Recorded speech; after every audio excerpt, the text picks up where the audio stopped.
Merci d'être là. Je vais vous prier d'être très sympa avec Denis parce que comme vous voyez, on a démarré avec un peu de retard, mais on a le temps parce qu'il y a une demi-heure de pause après, on vous lâchera juste un peu plus tard que 10h30. Donc Denis est passionné de gestion des défauts et de qualité, il est plutôt actif dans les communautés locales. Merci à lui de venir notamment au GDG Nantes Android dont je fais partie. Et aujourd'hui, il va nous parler de migration de native vers Kotlin multiplateforme. Voilà, bonne conf. Si vous pouvez applaudir pour lui donner un peu de force. Merci. Moi, on m'entend pas dans le... Si, ça va. Donc, aujourd'hui, je vais vous faire mon retour d'expérience sur le Festival des Enfers que j'ai vécu. Donc, pas mettre le vidéoproj, mais plutôt migrer une app native vers KMP. En vrai, je dis enfer, mais j'abuse un peu. Surtout que sur les dernières versions de Compose et Kotlin, ça s'est un peu simplifié. Bon, on va commencer par quel genre d'app j'ai essayé de migrer. L'application à migrer, donc, c'est un réseau social entre soignants qui s'appelle Illico. C'est pour partager des données donc, entre soignants au sujet des patients. Donc on a un fil d'actualité patient, on a des posts qui contiennent des détails de plaies. Bon, je vous épargne les vrais plaies, on a des fausses plaies. Les soignants peuvent échanger au sujet des plaies. On peut même mesurer automatiquement une plaie à partir d'une photo et plein d'autres features annexes comme ça. Et la première feature que je vais migrer, elle est un peu à part. C'est tout un onglet de la navbar. Vous voyez, c'est le deuxième onglet, là. Et c'est un catalogue de produits de soins. OK. Niveau fonctionnel, on l'a. Niveau technique, c'est quoi? Donc, une app Android, une app iOS. Les deux ont sensiblement la même architecture, qui emprunte des choses et à l'univers iOS et à l'univers Android. Donc, sur les deux, on a Viper. On a les use cases, on a les repositories. On a environ 150 écrans dans l'application et une trentaine de features. Sur les librairies qu'on utilise, en tout cas dans la partie Android, on a Retrofit, RX, Room, Firebase, Coin, Compose, Lottie, Rive, Paparazzi et d'autres, mais ça c'est les principales. Ok, mais pourquoi on veut migrer en fait? Bon, pour la thune. En fait, avec le multiplateforme, les décideurs, ils espèrent diviser les coûts par deux, les coûts de maintien de l'app. On sait très bien que ça ne va pas vraiment diviser par deux, mais ça réduit quand même les coûts. Ok, mais pourquoi Kotlin multiplateforme? Parce que ça va nous permettre de faire une migration qui est vraiment progressive, feature par feature et couche par couche. On peut se baser sur le code Android et transformer en KMP petit à petit, en l'intégrant aussi sur iOS petit à petit. On arrête quand on veut, et on a les premiers résultats, finalement, assez vite.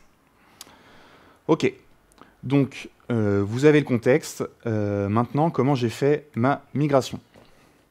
J'ai commencé par des recherches, voir si des gens l'avaient déjà fait, et comment ils l'ont fait. J'ai agrégé les infos, par-ci, par-là. J'ai adapté tout ça à mon projet, et je me suis préparé une petite strat à suivre. On va passer rapidement sur la stratégie ensemble, et après, je vous ferai mon retour d'expérience, des problèmes que j'ai rencontrés. Donc, l'étape 0 de la stratégie, c'est identifier les différences. Puisqu'on développe sur deux technos, on a deux codebases, donc forcément, il y a des différences. Alors, pour chaque différence, on fait une analyse. Est-ce qu'elle est intentionnelle ou pas? Parce que oui, il y a des différences qui vont être intentionnelles. Dans ce cas-là, je les note pour les réimplémenter plus tard sur la partie commune multiplateforme. Et si les différences ne sont pas intentionnelles, je choisis quelle version des deux je veux garder, ou alors une version tierce, peu importe, et je la corrige. Ensuite, l'étape suivante, pour rendre les enfers un peu moins effrayants, il faut bien se préparer. Donc on se fait tout beau, tout propre, on met à jour tout ce qui va nous servir dans les enfers. C'est-à-dire Kotlin, KSP, Gradle, tout ça pour éviter d'avoir des incompatibilités, et pour avoir les dernières fonctionnalités de KMP. Mise à jour de toutes les libs qui peuvent aussi servir en KMP, je pense à Room, Coil, Coin. Même raison pour éviter les incompatibilités et pour avoir les dernières fonctionnalités. Compose, c'est pareil, même raison, et en plus parce que Compose, ça évolue très vite. Et oui, je ne vous ai pas dit, je vais tout migrer jusqu'à la vue. Donc, utiliser du Compose multiplateforme. Ok, on commence pour de vrai. Donc, étape 1, créer le projet KMP. Il y a plusieurs solutions pour ça. Moi, j'ai choisi les Git submodules pour intégrer KMP dans iOS en local. Et aussi pour garder l'historique Git de mes projets Android et iOS. Bon, rien qu'avec les submodules, il y a plusieurs manières de faire, selon quel submodule on va intégrer dans quel projet. J'ai pas de conviction forte là-dessus, donc je vais passer. Et avant d'attaquer le code de migration, il faut trouver la fonctionnalité avec laquelle je vais commencer ma migration. Parce que migrer, c'est difficile. Donc, je vais essayer de me simplifier les choses. Et je vais prendre la feature qui a le moins de dépendance, qui a l'API exposée la plus faible, donc l'API, les fonctions d'échange avec les autres modules, on va dire.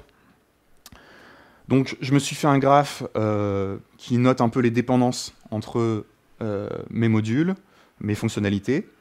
Et donc, moi, j'ai le catalogue, comme je vous ai montré tout à l'heure, le catalogue de produits de soins, qui était complètement à part. Donc ça, c'est cadeau à migrer. Donc j'ai commencé par ça, et en plus c'était une feature que je connaissais bien, donc nickel. On a la fonctionnalité, on peut enfin commencer à migrer, mais par quelle couche archi on va commencer? La couche modèle, c'est top. C'est celle qui a le moins de dépendance, dépendance plateforme et dépendance avec les autres modules. Par contre, c'est la plus profonde, donc elle va être utilisée partout. Mais je pense que c'est quand même une bonne approche. En tout cas, ça a été assez simple sur ce point-là. J'ai eu 2-3 petits changements à faire. Potentiellement, vous pouvez en avoir plus ou moins. C'était vraiment minime. Donc, une fois que c'est migré en KMP, on déplace le code vraiment dans la partie KMP, on fait compiler, et voilà. On a notre premier bout de code multiplateforme qui peut tourner dans l'app, au moins dans l'app Android. Et ensuite, on propage la maladie KMP sur les autres couches.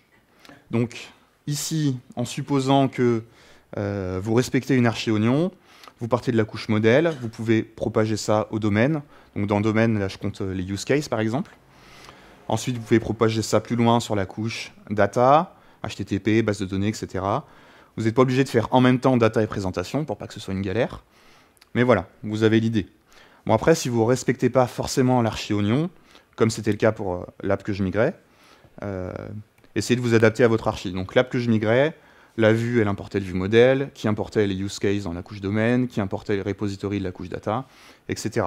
Mais on voit que même sur ce fonctionnement-là, la couche modèle, elle est vraiment une feuille, on va dire, de l'arbre, et donc elle n'a pas de dépendance. Voilà, ça c'était ma strat. Maintenant, qu'est-ce qui s'est passé? Donc petit retour d'expérience. En fait, c'était pas si infernal que ça. Il y a plein de choses qui se migrent très bien. Par exemple, Room, c'est compatible KMP. Il y a un petit tuto sur le site pour migrer. C'est easy. Retrofit, ça n'existe pas en KMP, mais il y a Catorfit. C'est la même chose. On change les imports. Tout marche très bien. Coroutine et Flow, ça marche. Il n'y a rien à faire, en fait. Si vous utilisez RX et Live Data, on verra ça un peu plus tard.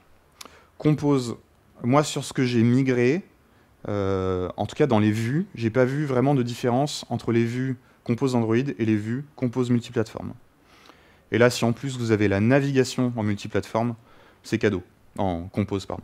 C'est cadeau. Et en plus, maintenant, pour Compose, on peut avoir les previews dans l'IDE, même si votre code est sur la partie multiplateforme. C'était pas le cas quand j'ai migré, c'est le cas maintenant, donc c'est sympa. Il y a aussi des trucs plus compliqués, mais encore une fois, depuis très récemment, il y a eu des simplifications. JetBrains nous enlève une belle épine du pied, là. Avant, vous aviez des crashs systématiques sur iOS dès que vous utilisiez une ressource, selon la méthode d'intégration que vous aviez choisie. Si vous intégriez via un XC Framework, il y avait un crash. Donc il fallait forcément passer par le point framework. Pour ceux qui n'ont pas la différence, point framework, c'est, on va dire, les packages pour intégrer les librairies dans iOS, mais pour une seule archi. Quand je dis archi, ça va être simulateur ou device réel, pour simplifier. Et XC Framework, c'est toutes les archis. Donc avant, c'était une galère de gérer toutes les archis. Maintenant, avec la version Kotlin 2.2, qui est encore en release candidate, et Compose 1.8.1, qui est stable en iOS maintenant, je ne sais pas si vous aviez vu passer la news, mais c'est stable sur iOS, Compose multiplateforme. Maintenant, ça se passe très bien, on peut utiliser les XC Framework. Du coup, on est prêt à danser le twist avec Hades. Parce que chez nous, en iOS, on aime bien utiliser Twist. Twist, c'est un outil qu'on utilise sur les projets donc iOS pour les gérer. Et ça va simplifier, entre autres, la config de build. Quand j'étais obligé d'avoir le point framework pour les ressources, ça, c'était une galère en plus. Maintenant qu'il y a le point .xc framework, il n'y a vraiment pas de problème. J'ai quand même fait une petite erreur de débutant au début. La première fois que j'ai migré, j'ai suivi le tuto KMP pour intégrer KMP en local dans iOS. Et en fait, une fois que je run le build, ma config Twist avait écrasé ce que j'avais fait avec le tuto. Donc, bon, erreur de débutant, il fallait juste mettre la config dans Twist, évidemment. Qui dit Twist dit micro-feature. Alors micro-feature, c'est le terme iOS pour dire multimodule pour ceux qui sont sur Android. Là, c'est pas trop compliqué non plus. Encore une fois, je suis un peu bébête, erreur de débutant. Au début, j'avais besoin de builder l'app 2 fois pour voir mes changements de la partie multiplateforme. Et ça, c'est parce que j'avais mis le script qui build la partie multiplateforme en build phase de l'app plutôt que du sous-projet qui utilisait la partie KMP. Bon. En vrai, sinon, c'est pas trop compliqué. Un autre petit souci, c'est que dans les enfers, Hades soulève de la fonte. Et oui, en Compose Android et Compose multiplateforme, les fontes, elles vont pas se charger de la même manière. Bon, en vrai, c'est pas encore trop dérangeant, une petite adaptation, et c'est fait.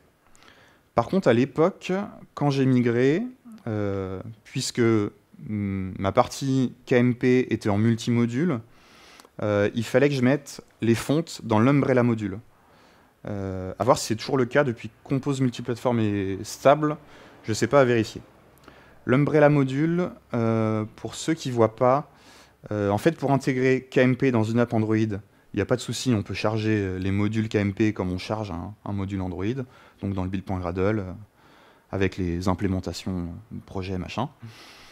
Pour iOS, pour que ça fonctionne correctement, en fait on va importer tous les modules dans un seul module qu'on appelle l'Umbrella module, et c'est cet Umbrella module qu'on va charger dans la partie iOS. Bon, on voit que c'est quand même un peu plus complexe pour iOS en général. Donc en fait, on peut se poser la question si la pomme d'Apple, c'est pas la même que la pomme de Blanche-Neige. Parce qu'en fait, la migration progressive, couche par couche et feature par feature, sur Android, c'est cadeau, ça passe tout seul. Mais pour iOS, à moins que vos deux apps elles soient quasiment identiques sur les API, donc les connexions entre les modules, encore une fois, aussi bien dans les types de paramètres entrée-sortie que dans les noms de fonctions, les noms de classes, vous allez avoir vraiment du mal à migrer couche par couche également sur iOS. Par contre, une fois qu'on a migré une feature en entier sur Android en l'ayant migré couche par couche, on a la feature entièrement, et cette feature entière, on peut la passer sur iOS. Et là, les changements vont être limités à l'intégration dans l'app iOS. Donc, typiquement, moi, c'était de la navigation. Des soucis avec la navbar, etc. Mais voilà, c'était de la navigation. Et quand vous commencez à intégrer sur iOS, c'est là que c'est vraiment le début de l'enfer. Pourquoi? Parce que l'interopérabilité Kotlin-Swift, elle n'est pas optimale. Kotlin, c'est fait pour être interopérable avec Objective-C, pas avec Swift. Cette slide, ça vient d'une conf d'une personne de JetBrains. C'est une conf, je pourrais vous donner la référence si vous voulez. C'était Android Maker cette année. Et donc en fait, souvent les devs iOS, ils détestent KMP puisque ça passe par de l'Objective-C. Et globalement, c'est un peu plus compliqué. Les choses simples en KMP, elles se font très bien et elles passent très bien sur iOS. Pour ce qui est moins simple, soit c'est impossible, soit vous avez des solutions de la communauté. Il y a Sky de TouchLab qui fait pas mal de solutions. JetBrains travaille actuellement sur l'interopérabilité Kotlin-Swift, mais il y a des choses qui resteront impossibles, il faut le savoir. Ok, est-ce qu'il y a des gens qui sont encore sur RX ou Live Data? Ok, il n'y en a pas beaucoup, et c'est tant mieux. Parce que pour vous, il va falloir migrer vers Flow, sinon Hades, il va chevaucher le serpent de RX, il va vous one-shot facile. Par chance, alors moi j'étais aussi sur RX, et j'avais beaucoup de passe-plat finalement. Donc la migration, elle se faisait assez bien, c'était simple, un peu chronophage, mais j'ai pu m'aider de l'IA pour aller plus vite. Et je me suis fait des adapteurs en fait, des adapteurs qui transformaient RX en Flow. Et après, j'ai envoyé mes fichiers sur une IA, je lui ai dit modifie avec mon adapteur, et c'est passé assez vite. Souvent, les pires manips du flux réactif, on va les trouver dans la couche de présentation. C'était mon cas. Après, si vous avez une bonne archi et que tout est découpé dans les use cases, dans le domaine, ça peut bien se passer, mais moi, c'était pas extrêmement bien découpé. En plus, les tests unitaires, ça va pas être les mêmes entre RX et Flow. Donc, il faut faire attention à ça aussi. C'était pas facile. On approche de la fin. Et la fin, Hades, il attend la vôtre. Il connaît très bien votre cycle de vie. Sur Android et sur iOS, nous aussi, on connaît bien les cycles de vie, les fragments, les vues contrôleurs, tout ça. Mais si vous utilisez un view model dans le compose multiplateforme, à quel moment il meurt sur iOS? Ça, c'est un problème que je n'ai pas vraiment creusé. Mais il y a d'autres personnes qui s'y sont penchées. Si vous voulez, je vous donnerai des références, encore une fois. Et qui en ont fait des librairies. On s'en fait un petit dernier. Les enfers, ça ne peut pas exister tout seul. Il faut un contact avec le monde extérieur. Et c'est comme KMP, il faut une partie native avec, forcément. Surtout quand vous commencez votre migration, vous aurez juste une petite partie de KMP et tout le reste sera en natif. Donc là, je vais prendre l'exemple du token d'authentification. J'en avais besoin dans KMP pour faire les appels réseau qui étaient liés à la feature du catalogue de produits de soins que j'avais. Sauf que je n'avais pas envie de migrer toute la partie authentification dans KMP. Elle était trop complexe, trop liée à d'autres choses. Donc, ce qu'on peut faire là, et c'est ce que j'ai fait, c'est des providers dans KMP qui fournissent la donnée. Ces providers, ils sont implémentés dans le code des plateformes. Donc, en gros, vous avez une interface dans KMP que vous implémentez sur Android, sur iOS, et vous pouvez y faire passer le token. Globalement, c'est de l'inversion de dépendance. Voilà. C'est pas trop compliqué. C'est juste des composants à faire en plus.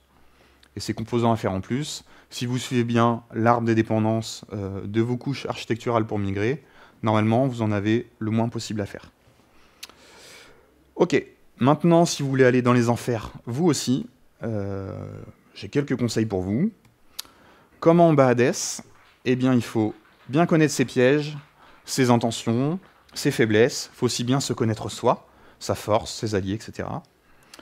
Là, j'ai pris l'exemple de Disney, mais en fait, dans God of War, c'est pareil. Il faut connaître ses coups, ses faiblesses. Il faut connaître les combos qu'on peut faire. Il faut savoir s'il faut attaquer maintenant, attendre un peu, qu'il finisse ses coups pour l'attaquer quand il sera un peu plus faible. Et maintenant, pour KMP, c'est pareil. Donc, moi, je vous conseille de bien préparer le projet. Donc, faites les mises à jour, comme je l'ai rappelé en début de conf. Faites des petits refactoring. Cadrez bien vos TU, voilà. Il faut se préparer soi, donc formez-vous à KMP, au refactoring, puisque, je ne le répéterai jamais assez, mais une migration, finalement, c'est que du refactoring. Et le refactoring, c'est un geste complexe, donc voilà. Il faut connaître son projet, donc les différences entre les deux plateformes, les différences architecturales aussi, les dépendances qu'il y a sur les deux plateformes, la dette technique. Il faut aussi bien connaître KMP, qu'est-ce qui est facile à faire, qu'est-ce qui est difficile, qu'est-ce qui n'est pas possible à faire. Et enfin, planifiez. Donc, planifiez la migration, préparez vos jalons, faites bien de la conception et prenez du recul. Au moment clé de vos jalons, demandez-vous, est-ce que vous continuez?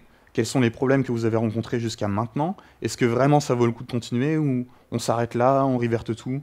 Voilà, prenez du recul. Pour conclure, KMP, c'est pas parfait, mais personnellement, moi, j'adore ça, je trouve que c'est une techno très sympa. Il y a d'autres technos multiplateformes, ne les oubliez pas si vous avez une migration à faire. Flutter, React Native, ça marche très bien. Et je parle de techno front, mais en fait, si vous voulez factoriser du code, on n'est pas forcément obligé de faire du multiplateforme. On peut faire du server driven UI, c'est-à-dire garder uniquement les vues côté front, et c'est tout le serveur qui gère la logique. Et en tout cas, faites des choix éclairés et prenez du recul. Voilà. Merci à vous.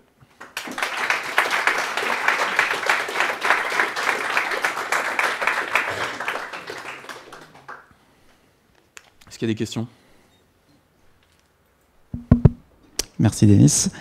Petite question, est-ce que tu as un feedback de la part des devs iOS sur l'exploitabilité après coup? Et deuxième question, c'est en prod, si c'est déjà en prod, est-ce que tu as des des retours de crash, et est-ce que c'est facile à analyser? Alors, j'aurais pas beaucoup de retours des devs iOS, puisqu'en fait, ça n'a pas été en prod. En fait, ce projet-là, j'ai juste migré cette feature en KMP, et en fait, on a choisi de tout migrer vers React Native, avec notre offre de migration assistée par IA, parce qu'en fait, les personnes qui développaient les outils IA pour faire notre offre de migration par IA étaient beaucoup plus à l'aise sur React Native, et chez Theodo Apps, on a vraiment une force de frappe React Native, contrairement à KMP. Donc, j'ai pas beaucoup de retours à te faire, mais tu peux écouter les retours des devs Decathlon, devs iOS, qui sont extrêmement contre KMP. Voilà. Mais je crois que sur Deezer, ça marche mieux KMP. Ok, merci. Ouais, merci pour la presse. Moi, j'ai une question qui rejoint un petit peu celle de Nicolas. Peut-être que du coup, tu me donneras la même réponse. C'est sur le workflow sur iOS. Du coup, tu disais que le projet iOS est un submodule. Et moi qui fais par exemple que de l'iOS, c'est quoi mon workflow si je veux toucher à React Native? Est-ce que Xcode le compile pour moi? Est-ce qu'il faut que j'installe Android Studio? Est-ce que tu sais comment ça se passe? KMP. Non, de KMP, ouais. Ton workflow, comment ça se passe? Eh bien, en fait, puisque la migration couche par couche, elle est difficile sur iOS, à moins qu'il y ait vraiment, comme je l'ai dit, les mêmes API entre les modules. Donc, admettons que tu sois dans ce cas-là où c'est difficile, tu vas juste récupérer la feature complète et tu vas l'intégrer. Donc, tu pourras avoir de l'aide des devs Android qui l'ont fait juste avant. Et après, globalement, finalement, tu te retrouves avec des écrans complètement, des vues. Donc, ces vues, il faut juste que tu les intègres dans un view controller et que tu intègres la navigation avec. Et du coup, moi, je récupère un framework complètement déjà compilé.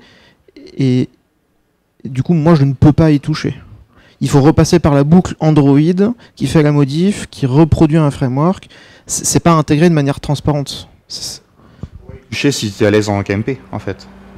Mais il faut ce que tu touches, si tu touches vraiment la partie commune, dès que tu as une interaction avec Android, forcément il faudra vérifier que ça marche sur Android. Ouais, okay. Et pour moi, c'est plus simple de vérifier sur Android d'abord avant de vérifier sur iOS. Mais après, tu peux aussi, dans la partie KMP, modifier que la partie spécifique iOS, c'est possible. Ok, merci.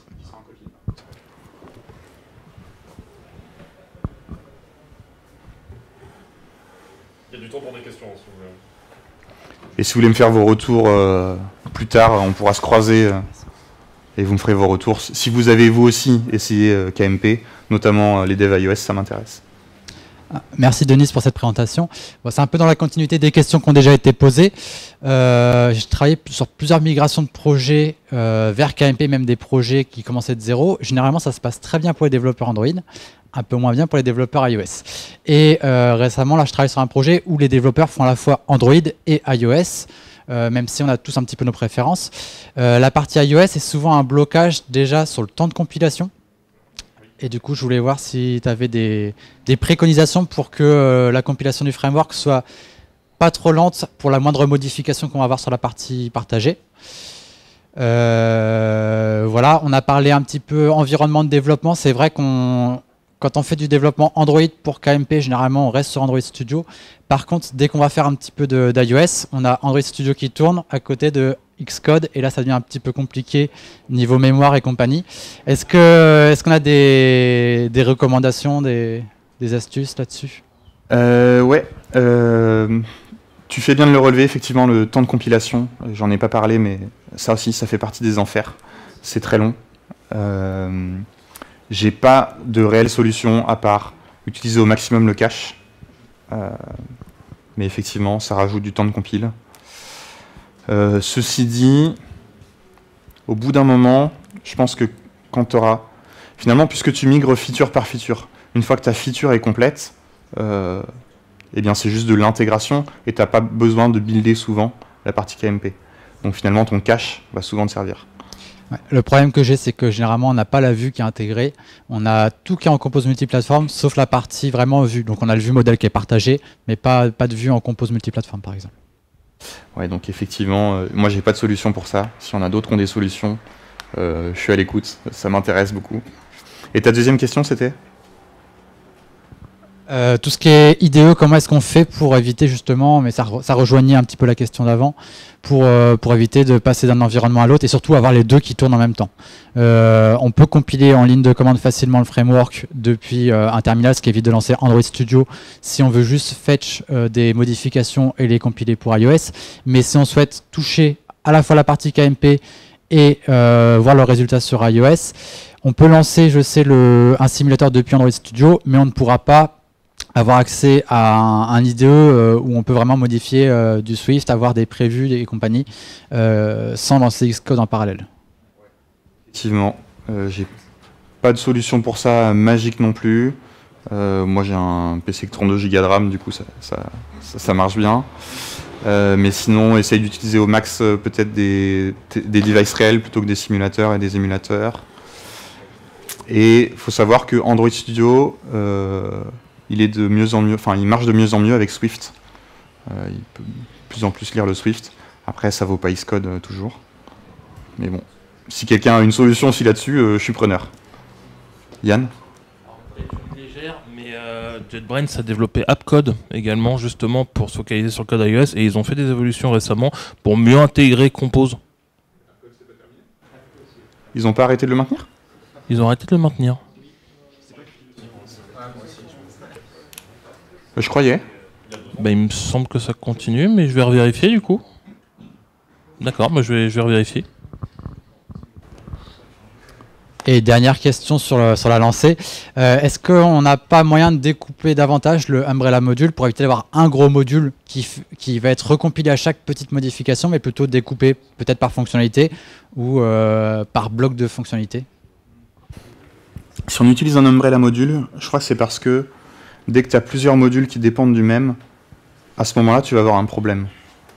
Donc, je pense qu'il y a moyen de le découper, mais il faut que aucun des modules que tu intègres, finalement, n'intègre le même module profond. Donc, ça risque d'être embêtant, puisqu'à un moment, tu vas avoir ton module, par exemple, qui config tes appels HTTP. Tu l'auras forcément en commun. À mon avis, c'est difficile. Ce qui souligne d'ailleurs un problème sur les dépendances. Si par exemple j'ai un modèle user qui existe à différents endroits dans un paquet partagé, côté iOS, on va se retrouver avec user underscore, et on n'a pas de chemin, on va juste avoir une importation d'un module partagé avec des objets qui vont être mis un petit peu en vrac. Si tu as des conseils aussi là-dessus, preneur. Désolé. KMP, effectivement, j'ai pas souligné tout ça, donc tu fais bien de souligner tout ça, merci, mais effectivement, c'est infernal aussi pour ces problèmes-là. Merci. On est bon normalement.